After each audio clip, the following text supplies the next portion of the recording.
जाने माने political analyst हमारे साथ कृष्णवीर चौधरी साहब जुड़ रहे हैं। आप अध्यक्ष हैं भारतीय कृषक समाज के। हमारे साथ एक और पॉलिटिकल एनालिस्ट ममता काले जी जुड़ रही हैं। मेरे साथ स्टूडियो में मौजूद है मास्टर शिवराज सिंह जी, आप अध्यक्ष हैं भारतीय किसान यूनियन लोक शक्ति के। आप चारों का बहुत बहुत स्वागत। तहसीन पूनावाला, आप अपनी बेबाक टिप्पणी के लिए जाने जाते हैं। राहुल गांधी का बयान आया जिसमें वो कह रहे हैं कि अगर हम सत्ता में आए तो हम मिनिमम सपोर्ट प्राइस देंगे किसानों को। किसानों का एक तबका और जो विपक्ष है वो सवाल कर रहा है कि अगर इतनी ईमानदार नियत थी आपकी तो 2006 में जब स्वामीनाथन आयोग की रिपोर्ट पेश हुई थी तब से लेकर 2014 तक आप चुप क्यों थे? क्यों नहीं आप एमएसपी तब दे पाए? और 2010 में संसद में ही आपने क्यों मना कर दिया कि एमएसपी के आधार पर नियम बनाना व्यवहारिक नहीं है? तहसीन पूनावाला। मान लिया कि कांग्रेस ने नहीं दिया उस वक्त, इस बात को तो मान सकते, इसको हम झुठला नहीं सकते, कांग्रेस ने नहीं किया। लेकिन कोई भी व्यक्ति, मैं बड़े विनम्रता से कह रहा हूं, कोई भी न्यूज प्रेजेंटर, कोई भी विपक्ष के लोग और जो किसान संगठन भाजपा के साथ है वो ये नहीं बताते कि माननीय मुख्यमंत्री श्री नरेंद्र मोदी जी जब गुजरात के मुख्यमंत्री थे, आज हमारे वर्तमान प्रधानमंत्री, उन्होंने प्रधानमंत्री मनमोहन सिंह जी को एक पत्र लिखा था और उनकी कमेटी के जो चेयरमैन थे उसमें कहा था कि एमएसपी एक लीगल गारंटी होनी चाहिए। 2010 के बाद की बात है जब इस मांग को ना कर दिया गया था, जिसमें भाजपा भी शामिल थी। मंत्री जी ने कहा था और माननीय प्रधानमंत्री ने अपने चुनाव के रैली में 2014 में कहा था एमएसपी 50% C2 प्लस 50% एमएसपी दिया जाएगा। करेक्ट, ये कहा गया था, ये माननीय प्रधानमंत्री ने किया था। तो जब उन्होंने लिखित में दिया माननीय प्रधानमंत्री, जब वे चीफ मिनिस्टर थे, तो मेरा उस पर काउंटर सवाल है, माननीय मुख्यमंत्री को ये बात नहीं पता थी?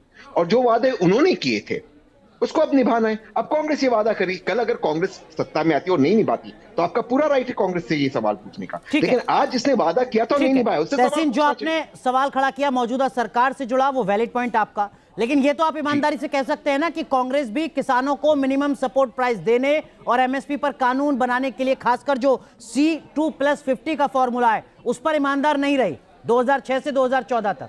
ये तो आप मानते हैं बात? नहीं, मैं ये इस बात को इसलिए नहीं मानता क्योंकि जो एवरेज प्रोक्योरमेंट प्राइस है, मैं प्राइस रेंज में नहीं कह रहा हूं, मैं प्रोक्योरमेंट प्राइस डॉलर के मुकाबले कह रहा हूं, बस वो कांग्रेस के शासन में खास करके 2006 से लेके 2012 में इस सरकार से ज्यादा है। मैं डॉलर के मुकाबले, लेकिन ममता काले, ये तो सिलेक्टिव अप्रोच हो सकती है, अपने हिसाब से बयानबाजी हो सकती है, आंकड़ेबाजी हो सकती है, जो बात तहसीन कह रहे हैं, क्योंकि किसानों की जो बुनियादी मांग है वो तो C2+50% है। किसानों की बुनियादी मांग एमएसपी पर कानून बनाने की है। अनुराग जी, बहुत बहुत धन्यवाद। सबसे पहली बात देखिए, जो अन्नदाता है वो हमारे सर माथे पर है, और अगर अन्नदाता काम ना करे तो फिर हम सबके घरों में भोजन ना आए। तो अन्नदाता सबसे ऊपर, जय जवान जय किसान सिर्फ नारा नहीं है, ये हमारे लिए सबसे महत्वपूर्ण लोग हैं इस देश के, जो इस देश को चलाने में बहुत महत्वपूर्ण भूमिका निभाते हैं। Point number 1। पॉइंट नंबर 2, देखिए जिस प्रकार से अभी पॉलिटिसाइजेशन किया जा रहा है इस पूरे मामले का, खासतौर पर विपक्ष और कांग्रेस के द्वारा, वो चिंताजनक है।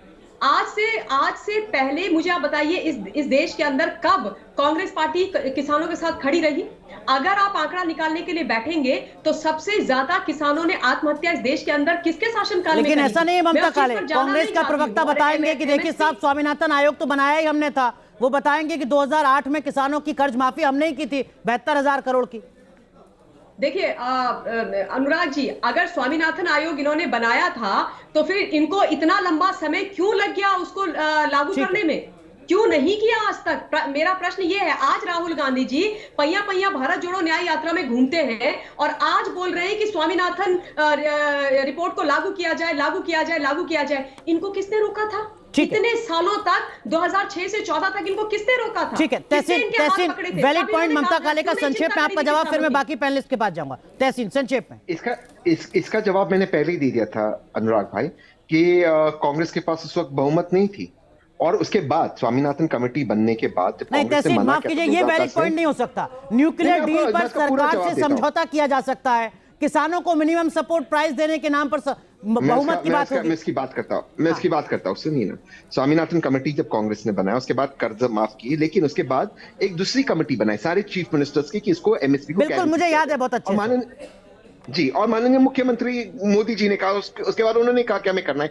कांग्रेस ने नहीं किया, इसलिए कांग्रेस सरकार हार गई, पावर के बाद चली गई। आज जो वर्तमान सरकार में उनको उससे सवाल पूछना पड़े, कांग्रेस ने नहीं किया। लेकिन मैं एक सवाल पूछना चाहता हूं अनुराग भाई, बड़ी विनम्रता से। देखिए, मैं एक लास्ट टाइम में कहना चाहता हूं, हम किसानों की इस मांग को एक्सेप्ट करें या ना करें वो अलग विषय है।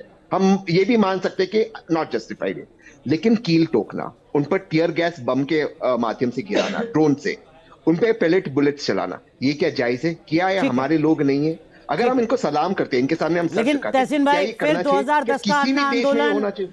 राजपथ पर, कर्तव्य पथ पर किस तरीके से आंदोलनकारियों के साथ बर्ताव हुआ वो तस्वीरें भी बताएगा विपक्ष। ठीक है, इस मामले में नहीं फंसते। कृष्णवीर चौधरी साहब, मैं आपसे एक बुनियादी सवाल पूछ रहा हूं। जो आंकड़ा मेरे सामने उसके मुताबिक 15 साल में इस देश में उद्योग जगत का 15 लाख करोड़ रुपए का कर्जा माफ कर दिया गया। किसानों का कर्ज माफ करने में क्या दिक्कत आती है सरकार को?